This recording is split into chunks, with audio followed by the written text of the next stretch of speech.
on here on this channel about 9 months ago some of the new bills and some of the new changes that are going to be impacting California real estate, one of which is a bill that will force all homeowners and investors to submit their property for sale to the tenants in the properties, to nonprofits, and to the state of California to give them the first right of refusal to buy the property before going on the open market. And then even if they do go on the open market, if they get an offer, they then have to take that offer and resubmit it and see if they can match that offer. So it's essentially restructuring capitalism. It's taking away the free market, giving an advantage and really a disadvantage to certain parties.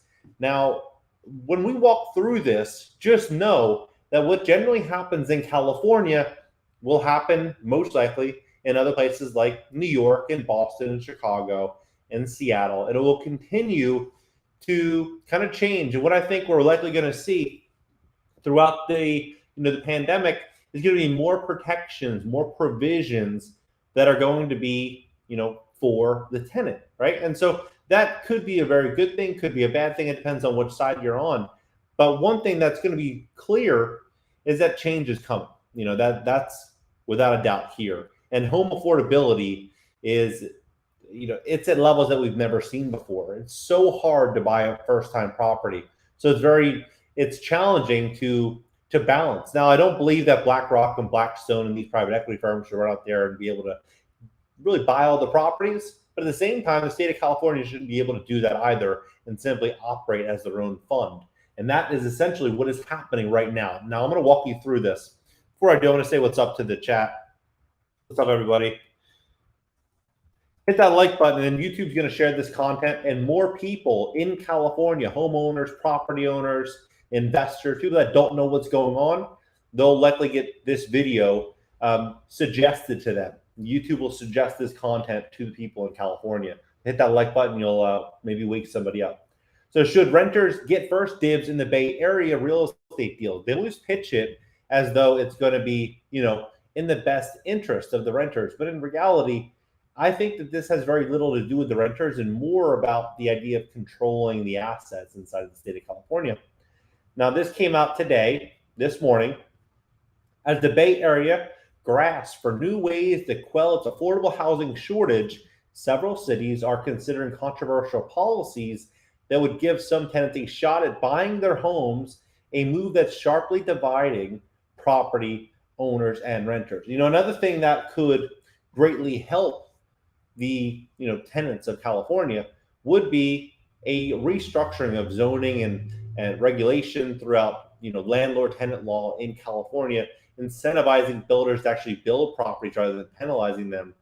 What's happening right now is it's so expensive and challenging to operate as a landlord builder in California that people are looking at other states as alternatives and saying, hey, the returns are better there, I'm treated better, I'm going to be going over there. And that is going to be the real core problem, not so much that there's just not enough people that want to build. There's a lot of people want to build in California. It's just the risk is higher than the reward, or the reward for the time being. To prevent big-pocketed investors from scooping up homes, raising rents, and forcing tenants out, East Palo Alto, San Jose, Oakland, and Berkeley are eyeing ordinances that would give renters, nonprofits, or cities first dibs, right? First dibs. Now, let's not forget, Gavin Newsom purchased 6,000 apartments over the last 5 months. 6,000 apartments with taxpayer dollars to acquire taxpayer properties. You can think about how crazy that is, right? Goes in one pocket, goes out the other. And what's interesting here is that he's buying these properties from distressed property owners. He literally did a skit. I played this on a few videos ago, maybe 10 or 15 live streams ago, him laughing, he was almost jumping for joy about how he was able to acquire 6,000 units from mom and pop investors that are in distressed situations right now. Known as property, the opportunity to purchase acts, the ordinance have been heralded by tenant rights advocates, as well as a way to give renters a leg up in an overheated housing market. But the idea faces strong opposition from some landlords and real estate groups who argue they represent an unconscionable interference in the rights of property owners. And I tend to agree with that. I believe in free market capitalism. But what we're seeing across the board, not just in California but everywhere, it's no longer free market capitalism. It is, we're stepping into a whole new way of the world. It's going to be a battle to Sandy Perry, a board member of the South Bay Community Land Trust, which seeks to buy residential buildings and convert them to affordable housing. We're fighting against the real estate industry, which doesn't want this to happen. But I think it's a great opportunity. It's an opportunity to do something very concrete against this wave of displacement that's going on in San Jose and Silicon Valley. You have to also think, too, California is a very expensive state. And people are not just being displaced due to really just due to investors coming in and doing what they're claiming here, which is buying buildings and basically just jacking up the rents and making things unaffordable. It also has a lot to do with the idea that people can afford to spend 50% of gross income on their apartment when the entire state is going through some very, very challenging times. People just simply can't afford to live there like they could have 2 years ago. The proposals vary, but generally they require owners of multi-unit rental buildings to notify the tenants in their buildings, qualified affordable housing, nonprofits, and or city if they intend to sell. If none of these groups produce an offer the seller finds acceptable, the seller can list the property on the open market. After selecting the best offer, the seller then needs to give the tenants, nonprofits, or the city the chance to match the bid. So now if you want to sell the property, it's not like you can just list it on the MLS, hire a realtor and list it. You have to go through all of these different steps, presenting to the tenants, presenting it. My advice would be to make sure you have it in writing that you present it to them, because the last thing you'd want is to sell the property and they say that, hey, you circumvented the sale. But you have to prevent it or present it to tenants, nonprofits, and the state, then get an offer, get that buyer interested in the deal. And then at that point in time, they're putting money in escrow, 3% generally the purchase price in escrow is earnest money. And then they wait for the state to match that bid. That you think about that, that's pretty wild. If that occurs under East Palo Alto's proposed ordinance, the owner would have to sell to whoever matches the offer. The buyer would be prohibited from raising rents past a certain level. So it's just less control over the property. I really do think that California landlords are going to go through some big changes soon. Under the model San Jose is workshopping, the owner would get the final say in selecting the buyer. The San Francisco Community Land Trust is in the process of buying its first 2 buildings under the city's 2-year Purchase Act, 40 units in Russian Hill. But through the city's ordinance gave the land trust an unprecedented chance to compete with corporate investors. It's challenging for nonprofits to find the cash to close deals, said Keith Cooley, director of asset management for the land trust. Other cities weighing opportunities to purchase acts are considering coupling them with city funds. That is what's going to 100% happen. Just like what Gavin Newsom did when he bought the 6,000 doors, he's buying roughly 1,250 doors a month. And what I think is going to happen, is you can probably triple that or quadruple that number in the next 6 to 12 months. And they're sitting on so much relief money that has not yet been distributed to landlords. It seems as though that they're going to want to put that money to use. And this could be the option for them to do that.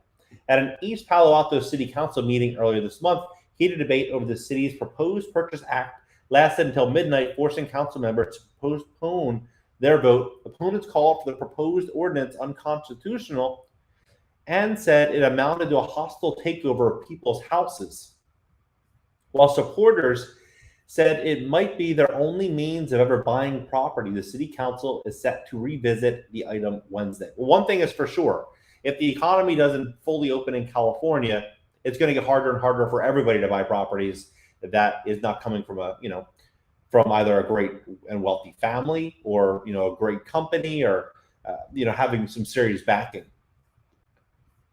Jennifer Liu, vice president of the Homeowners Focused Business and Housing Network, worries that East Palo Alto's policy will prevent owners from selling to tech companies or their employees and getting the best price possible. She also worries the ordinance will bog down sales and months of red tape.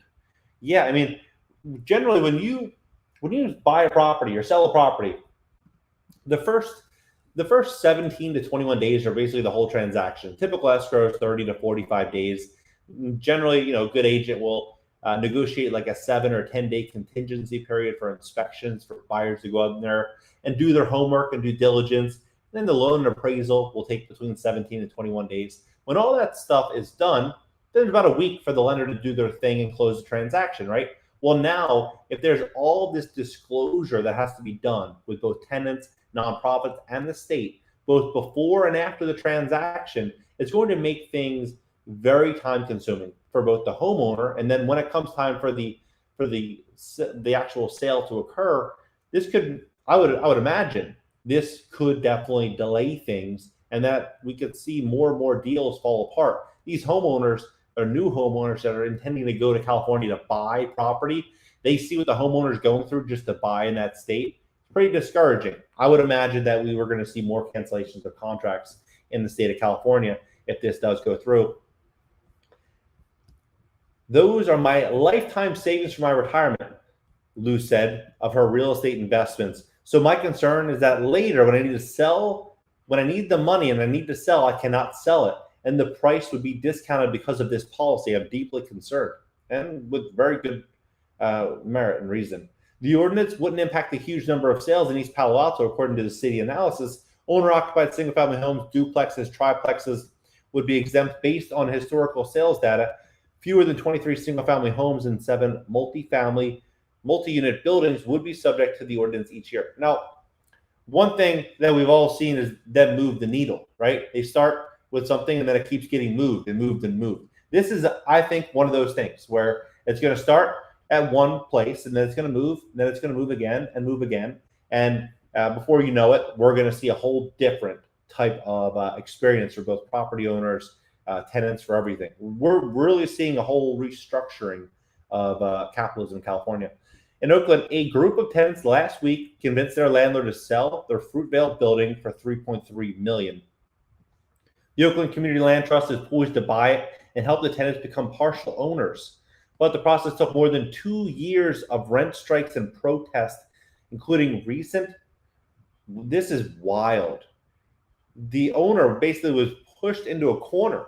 2 years of rent strikes and protests. Basically, just the owner had almost no choice. They were basically tying up the property, from what it seems. If you're not getting rental income in and you have a $3 million property and you're spending, $18,000 or $20,000 a month on your debt service, property taxes, utilities, and all these people aren't paying you, and there's only so long most people can hold on, right?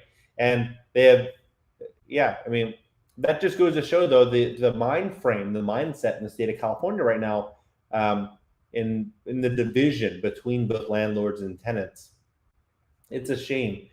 Advocates say that an opportunity to purchase ordinance could have made the process easier, and if one is passed, it could open up the chance to buy for more tenants. But in reality, it's going to be the state of California that's going to be acquiring most of these properties. How many tenants actually were able to benefit from this so far? Probably not many. But again, Gavin Newsom acquired 6,000 doors in 5 months. And this is something that over a 10-year period, I think it could have a radical impact, said Leah Simon Weisenberg, legal director of the Alliance of California Community Empowerment. Oakland has been toying with the idea of an opportunity to purchase act since early last year. When I mentioned this on my channel, I said, this is what they're trying to do. This is what's going to happen. And here we are. Spurred by the activist group Moms for Housing, which skyrocketed to national fame when members started squatting in a vacant house with their children, progress stalled during the pandemic, but Councilwoman Carol Fife plans to bring the idea back for a vote next fall. In Berkeley, Mayor Jesse Aragon put discussions around a proposed tenant opportunity to purchase act on hold after significant pushback. The city expects to present an updated version early next year. San Jose housing officials are working on an ordinance and expect to bring it before City Council next spring. Mayor Sam Liccardo said the city wants to make sure the measure won't grind housing market to a halt. After all, taxes on real estate transactions help fund affordable housing. But they're not going to need to do this, the funding from real estate taxes, if they're going to be using the relief money, right? So they're probably going to get the same amount of money, if not more money, from the relief. So at that point in time, if the market does come to a halt, like what he is predicting, values will fall because supply and demand, there's going to be less demand for the assets and more supply of people trying to get out from underneath those assets. Values will fall, and then they'll be able to go in there and reallocate the funds. We need, well, at least that's what it seems. I could be wrong, but that's basically what they're saying.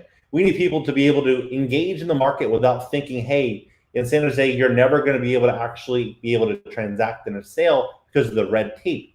Community groups, which held a rally in support of the opportunity to purchase ordinance outside San Jose City Hall last week, is pushing officials to vote by February.